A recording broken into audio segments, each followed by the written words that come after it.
Hola chicos, my students asked me to record a practice for using the verbs ser and estar. Since both of them mean to be, sometimes it's not crystal clear in Spanish where to use ser and where to use estar. So I decided to record this short lesson that might help you to figure out where to use ser and estar. I do realize that the rules are not necessarily perfect, but on the other hand, the rules are made for not native speakers. Native speakers don't need rules to speak correctly. So, and when the rules are not perfect for the non-native speakers, if it doesn't work for you, I think you just should find another set of rules that would work for you better. But there's no point really to get frustrated about that. If they work for you, great. If they don't, let's look for something else. So if you do not find it useful and if you think of a better idea, just write to me, let me know, I'll record another way. Again, it's not going to work for everyone, it will work for some people, okay? So let's go. There are two verbs to be in Spanish, there is ser and estar. Ser is going to deal with the identification and time, while estar is going to be with conditions and states and emotions. What do I mean by the identification? Identification, it would be something that you either would use to describe a person to someone else or what you put on the documents. For example, somebody could have on their documents that they are tall, that they have brown eyes, that they are a professor, that they work at such and such place, and so forth. Or you could describe somebody and say, he's a great person, he's very reliable, he's my friend, he's their cousin, he is a Catholic, he is a communist, he is a professor, he is a fisherman. Things like that. For a star, you would use with the conditions, he's sad, changes, he is upset, changes, he is busy, changes, that thing is hot, that thing is cold, or for the location, he is in the boat, we are there, and so forth. Okay, so let's see the examples. So you know the story about the old man and the sea by Hemingway. If you don't, it's okay, it doesn't matter, we still can use it for the explanation of the usage of the verb ser and estar. So there's an old man, Santiago, goes into the sea, catches a giant fish, and so forth, and his adventures. I'm not going to give you the spoilers. You should read it if you don't know it. If you do, just let's use it for the grammar. Okay, so Santiago, él es cubano. He is Cuban. Is it the identification? Yes. Could you put it on a document or describe him to someone as cubano? Yes. That's why you use the verb ser. You use the verb ser. Él es viejo. Él es viejo. He is old. He is old. It is his age. You could describe it to someone that he is old, and that's why you use the verb ser.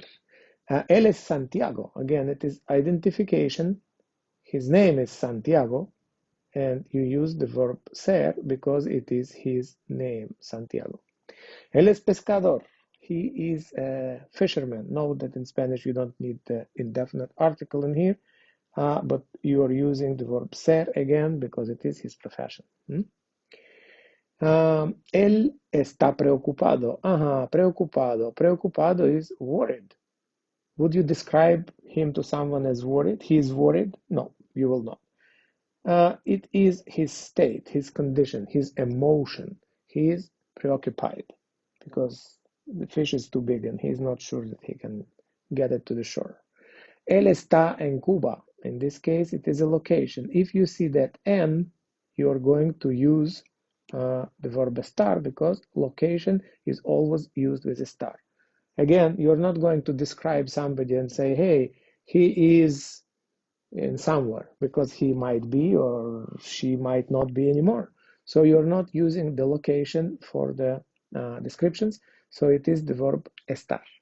Él está en el mar. He is in the sea. He could be there or he could be not there. It is a location. If it's a location, you always use estar, not ser. Él está ocupado. He is busy. He is busy. He is in a state of busyness. He's not always busy. You will not describe him as busy. So it is estar and not ser. Él no está triste. He is not sad. He's not in the condition of being sad. It's not his emotion right now. It's not his constant state. So he is not sad.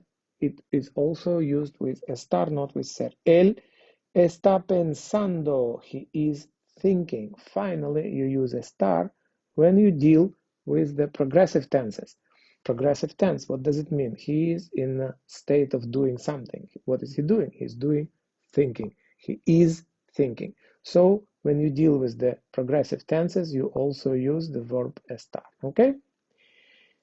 Let's see here. So when you deal with the identification, that you use either for the documents or for the description, you will use ser, profesor, professor, pescador, fisherman, anciano, the polite word for old if you don't know someone, viejo, familiar or not very polite word for old, católico, Catholic, madre, relationship, mother, amigo, friend, turista, tourist. So all of these you're going to use ser. Why? Because you will describe someone with those, or they could be on the documents. Tourist, for example, you can describe someone with that, but it probably will not be on somebody's documents, right? All right. Estar. Estar you use for conditions, states, and progressive tenses. Triste, sad. Caliente, hot. Note that you don't use it for people, you use it for things. Mi sopa está caliente. My soup is hot. My coffee is hot. Feliz, happy. Could be a fleeting condition that goes away too often. Pensativo, pensive. Again, it's a passing condition. If you see en, which means it is a location, you always use estar. Borracho, drunk, and ocupado, busy. All of those are states, and if they are states, you are going to use the verb estar and not ser because they are changing. Or another possibility is if it is a location, even if it doesn't change. All right. So let's see here, practice. It would be a good moment to stop the video and to fill out the verbs, ser or estar, and then you can turn it back on and check whether you got it right. All right. So let's stop it right now, and then I will explain why you use ser or estar in these sentences.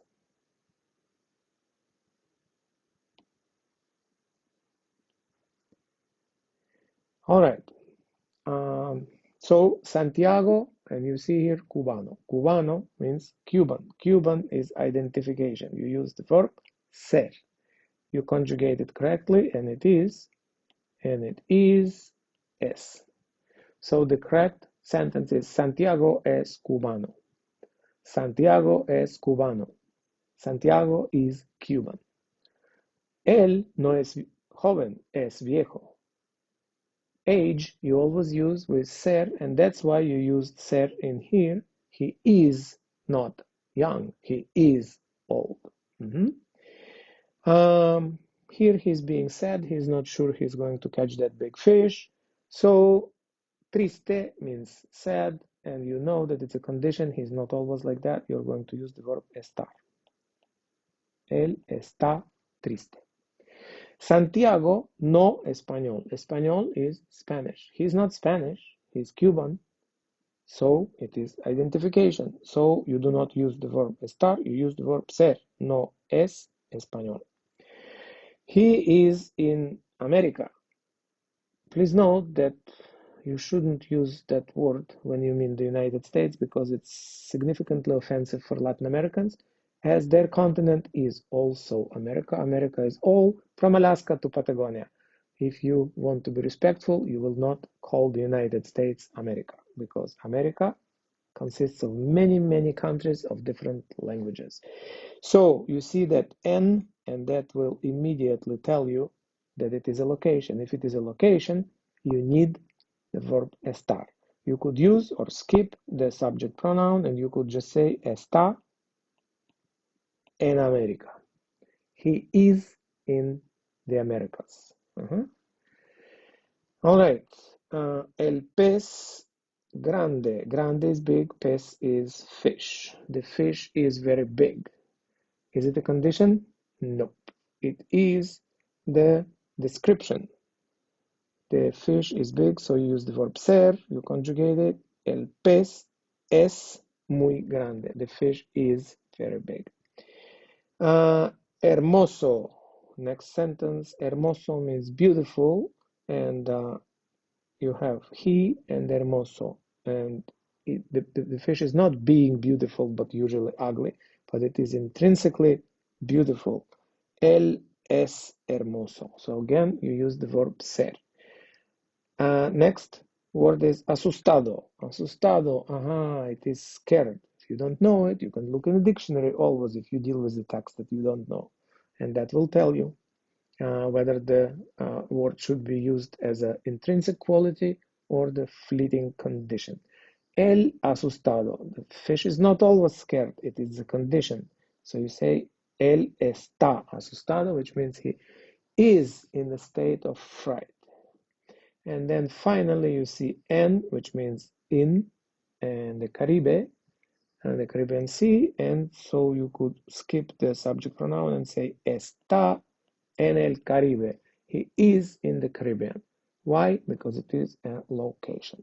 I hope it was useful. I hope that practice works for you. This lesson didn't deal with the conjugations of the verb ser estar. Those are in previous lessons, and you're welcome to see the videos. This one is just helping you, or at least it's intended to help you to hone your skills using ser and estar and to distinguish between the two, as the difference is not always obvious. I hope it was useful. If you want me to record it in a different way, you're welcome to write to me your polite and detailed requests, and I will pay close attention to them. Ciao, pescao.